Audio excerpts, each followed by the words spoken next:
Hello বন্ধুরা, কেমন আছো সবাই? আজকে তোমাদের জন্য একটা লোভনীয় খাবারের ভিডিও নিয়ে চলে এলাম।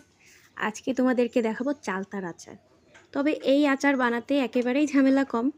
রোদে দিতে হয় না বা সিদ্ধ করেও নেওয়া লাগে না। আর উপকরণ কিন্তু একেবারেই কম লাগে।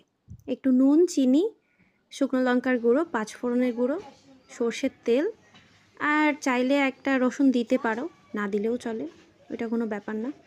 তো প্রথমে কিন্তু কেটে কুটে ধুয়ে একটু নুন হলুদ মেখে কিছু সময় রেখে দিতে হবে। চাইলে তোমরা ১ দিন বা ২ দিন রোদে দিতে পারো। আর ১ দিনের মধ্যে বানালেও কোনো সমস্যা নেই। একটু সময় এর রসটা যখন টেনে আসবে তখন এটাকে শিলনোড়া বা হামানদিস্তা দিয়ে থেঁতো করে নিতে হবে। তারপরে আচারটা বানিয়ে ফেলতে হবে।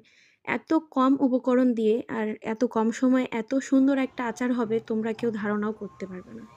তো পুরো আচারের রেসিপিটা চাইলে কমেন্টস করে জানাবে। ভালো লাগলে শেয়ার করে দিবে। সঙ্গে থাকবে সবাই। আর অবশ্যই রেসিপি পুরো পাওয়ার পরে বাসায় ট্রাই করবে। ধন্যবাদ সবাইকে। ভালো থেকো।